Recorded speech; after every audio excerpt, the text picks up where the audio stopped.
Hoy en la entrevista nos acompaña vía Zoom la licenciada Rosario Martínez Miguel, presidenta del GES Mujer, una organización feminista que estudia, investiga y visibiliza las situaciones de inequidad en las relaciones familiares, económicas, políticas y sociales para crear conciencia y proponer acciones de políticas públicas que favorezcan la igualdad entre mujeres y hombres desde una perspectiva de equidad y género y una visión intercultural.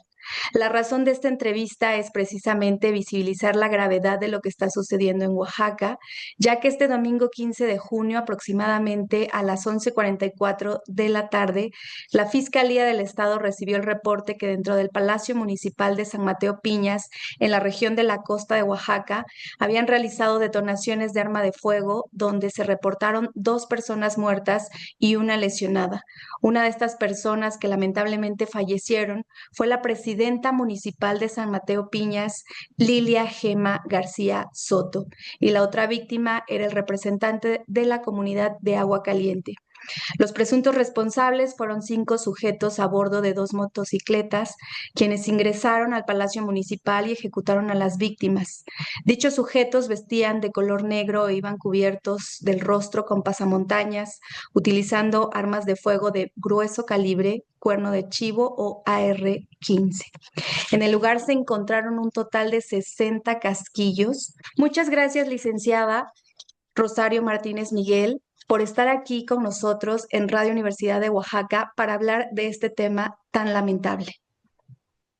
Gracias, buenas tardes. Agradezco la invitación. Pues, licenciada, lo primero que nos gustaría saber, bueno, ustedes son de las organizaciones preocupadas por la materia de equidad y género y sobre todo por la violencia política de género. Entonces, mi primer pregunta sería, ¿qué es esta violencia política de género? Bien, bueno, la violencia política en razón de género es cualquier acto de acción, omisión o tolerancia basada en elementos de género, ¿no? Que tiene por objeto o resultado limitar, anular, menoscabar los derechos políticos y electorales de las mujeres. Y puede ser en el ámbito público o en el ámbito privado también.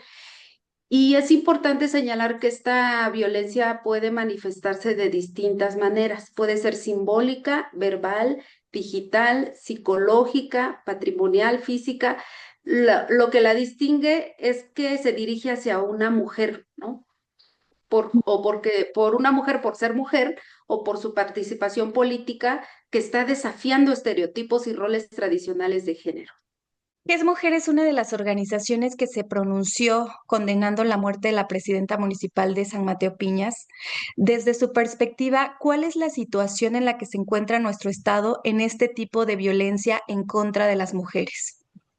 Sí, bueno, en GES Mujer nosotras hacemos un seguimiento hemerográfico de los casos de feminicidios y específicamente eh, hablando desde esta perspectiva de GES Mujer, la situación que está enfrentando Oaxaca frente a la violencia contra las mujeres, pues es alarmante y es estructural también, porque el reciente feminicidio de la presidenta municipal de San Mateo Piñas está mostrando que esta violencia que están ejerciendo contra las mujeres que deciden ocupar espacios de poder y de liderazgo, se está dando con frecuencia porque no es el primer caso, ha habido otros casos afortunadamente no seguidos, pero también están mostrando que se está mostrando en contextos comunitarios, ¿no? Y algunos con sistemas normativos internos.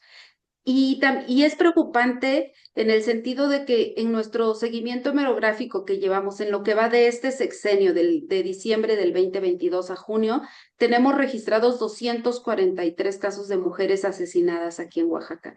Muchas de ellas con signos de violencia extrema y en condiciones que evidencian la impunidad y la falta de respuesta institucional, porque el 82% de los casos no se logra identificar al agresor, ¿no? Y en el 72% ni siquiera especifica la ocupación de la víctima, lo que refleja que hay una omisión en los procesos de investigación y documentación de los casos. Y bueno, también podría yo, perdón, agregar que un poco la violencia feminicida, un poco o mucho la violencia feminicida se ha estado normalizando, porque pareciera que no es relevante cuando encuentran el caso de una mujer asesinada. Entonces, es una situación bastante grave. ¿Creen que haya una repercusión en la vida política de las mujeres? Me refiero a que precisamente el Estado, con las pasadas elecciones al Poder Judicial, nos dimos cuenta que el Estado se está preocupando por la inclusión política de las mujeres, pero no están garantizando precisamente el que ellas puedan ejercer estos puestos de manera segura. Es correcto. Definitivamente sí hay una repercusión en la vida política de las mujeres. También es cierto que el Estado mexicano ha impulsado medidas para garantizar la inclusión de las políticas en las mujeres, como la paridad en todos los niveles de gobierno. Sin embargo, esto no ha sido acompañado de condiciones reales de seguridad y protección y permanencia en esos espacios de toma de decisiones, porque sigue habiendo una barrera estructural en el tema de razón de género, como es el caso del feminicidio de la presidenta municipal Lilia Gema, porque está evidenciando que ocupar un cargo no está garantizando que lo puedan hacer con libertad y sin miedo, ¿no? Porque muchas mujeres que están en espacios, en los cargos públicos en diferentes comunidades, están enfrentando amenazas, hostigamiento o deslegitimación pública y hasta agresiones físicas por el hecho de estar ejerciendo un liderazgo también. Así es, incluso había dos mujeres más presidentas municipales y que están ocupando en Cabildo, que a raíz de la muerte de la presidenta municipal de San Mateo Piñas, pues ellas también mostraron su descontento, mostraron que también ellas se sienten vulneradas en esta situación. Claro, y esto lo que nos está dejando ver es que no está bastando abrir las puertas a la participación. O sea, aquí nos muestra que es urgente garantizar que esa participación sea segura, libre de violencias y con condiciones reales de igualdad, porque si no, esta inclusión se está convirtiendo en una simulación y lo que está haciendo es que sigue perpetuando la desigualdad bajo estas nuevas formas que se están dando. ¿Qué patrones o tendencias identifican ustedes como organización en este tipo de crímenes? Bueno, basándonos en el análisis que hacemos desde GES Mujer con las fuentes que nosotras consultamos para los seguimientos, podemos darnos cuenta que una gran parte de los asesinatos está ocurriendo en espacios privados o íntimos, como es el hogar. En 2025, el 41% de los casos que llevamos registrados fueron localizados en sus casas, lo que está reflejando la violencia que se enraiza en entornos donde se supone que las mujeres deberíamos sentirnos seguras, ¿no? Y donde estamos resguardadas. Otro punto que está reflejando nuestro seguimiento hemerográfico es que el 64% de las mujeres que mueren de manera violenta fueron por un impacto de bala, ¿no? Lo que demuestra que hay una tendencia hacia formas de violencia más letales, más crueles y planificadas también. Y como mencionaba hace rato, el 82% de los casos no están identificando al agresor. Entonces, esto está evidenciando que hay una falla grave en los procesos de investigación y justicia, porque lo que está haciendo esto es que está perpetuando el ciclo de violencia, ¿no? Y en muchos casos desalienta la denuncia. Otro punto que podría señalar es que el 70% de los casos no se especifica la ocupación de la víctima, ¿no? Y tampoco tenemos el dato de la edad y la relación con el agresor o contexto del crimen, que también es como es una opacidad en la información que considero es una limitante para diseñar políticas públicas efectivas. ¿Se podría decir que también en Oaxaca ya hay crimen organizado que está acabando con la vida de las mujeres? No me atrevería a asegurarlo, pero tampoco podría negarlo, ¿no?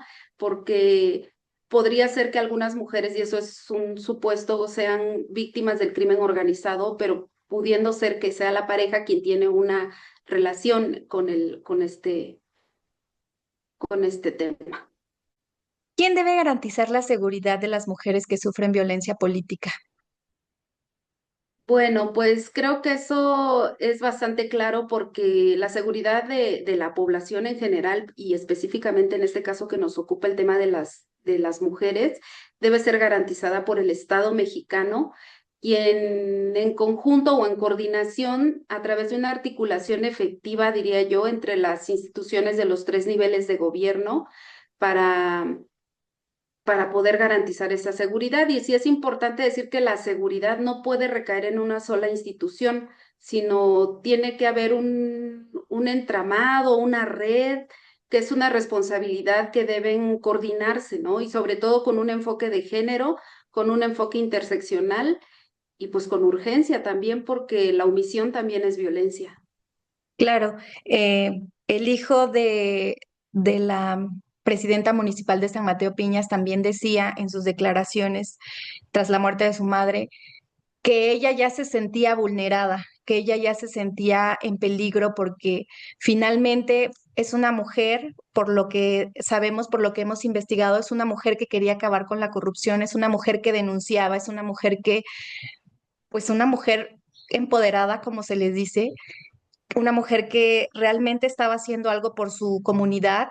eh, entonces, definitivamente parece ser que el Estado no está garantizando la seguridad de estas mujeres. Y algo muy importante que acabas de decir es que cuando llega la expresión máxima de la violencia en contra de las mujeres, que es el feminicidio, ya hubo una antesala, o sea, ya hubo hechos anteriores donde desconozco si ella ya había tocado puertas, desconozco si ya había pedido ayuda, pero ¿dónde está la respuesta que deberían tener las autoridades en ese momento, ¿no?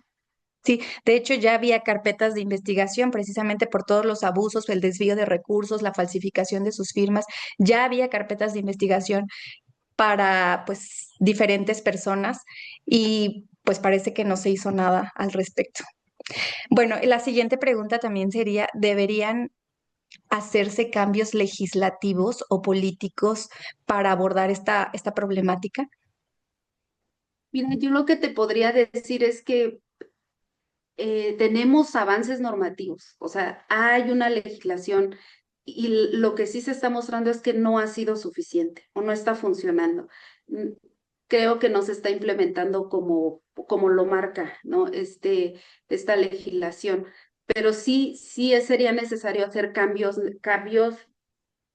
legislativos y políticos urgentes, porque actualmente hay disparidad en nuestros datos, en los datos que tenemos nosotras, en los que tiene el Secretariado Ejecutivo, y pienso que tiene que ver la forma en cómo se investiga, ¿no? Porque se requiere definitivamente incorporar la perspectiva de género.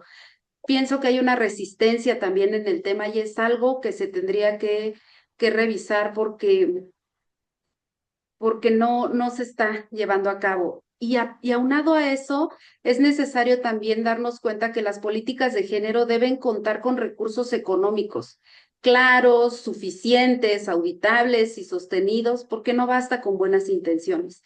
Digamos, puede ser que existan las mejores intenciones, pero si no hay un recurso para llevarlo a cabo, o sea, eso no se va a lograr. Y también quería yo señalar en este punto, me gustaría que la CEDAW señaló que la militarización está afectando de una forma desproporcionada a las mujeres, ¿no? Y sobre todo a las mujeres indígenas, a las mujeres migrantes y defensoras de derechos humanos. Entonces ahí también hay un ejemplo claro de un cambio político que se tendría que hacer. Y Ok, que, bueno, no basta con la paridad numérica, ¿no? Eso es lo que claro. señalaba yo hace rato. Es necesario garantizar condiciones reales de seguridad para que permanezca. ¿Qué medidas deberían tomarse para prevenir la violencia política de género y proteger realmente a las mujeres? Yo pienso que las medidas que se pueden tomar, yo creo que tiene que ver ya con lo que ha hecho un trabajo bien importante ya ay, se me fue el nombre de la institución, pero ya hay un trabajo avanzado en el tema para garantizar la seguridad política de las mujeres. Sin embargo, lo que es importante es implementarlo. Y como te decía nuevamente, asignarle un recurso que sea sostenido, que sea auditado y que sea informado también para que podamos saber qué se está haciendo con ese dinero que se está destinando para estos temas.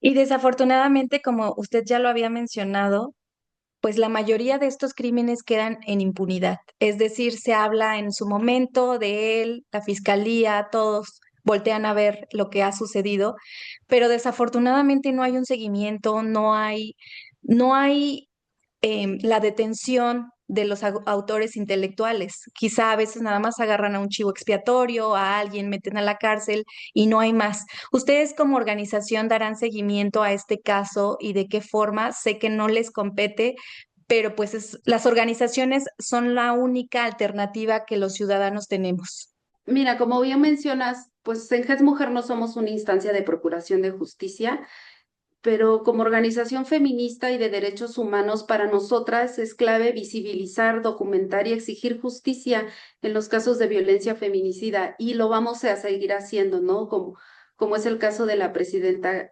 municipal de San Mateo Piñas.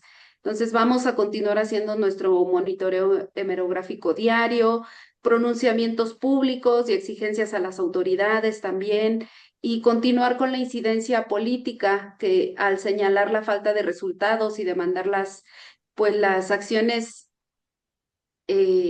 por parte de las instituciones que no están haciendo o que hacen, pero que no han sido suficientes, ¿no? Estas instituciones que son encargadas de la seguridad y la justicia. Así es lamentable la situación en la que nos encontramos en cuanto a violencia política de género, porque como lo decía usted también hace un momento, no es suficiente con llenar pues los lugares o con ocupar los lugares y sobre todo en un estado como Oaxaca, que es esta presidenta de San Mateo Piñas, en su comunidad se rigen por usos y costumbres, hizo lo correspondiente, claro, puso sus denuncias, pero finalmente a veces esto parece hasta insuficiente. Claro, porque la verdad es que es mejor la prevención de la violencia a llegar a esta situación extrema que fue el asesinato, porque prevenir la violencia de género y proteger a las mujeres sí requiere un enfoque muy integral, muy sostenido y sobre todo con un enfoque de perspectiva de género y de derechos humanos. Eso es bien, bien fundamental. Pues, licenciada Rosario Martínez Miguel, muchísimas gracias por estar con nosotros, por haber estado con nosotros aquí en Radio Universidad de Oaxaca, por haber aceptado esta invitación para esta entrevista. Gracias a ustedes por la oportunidad de hablar de nuestras cifras.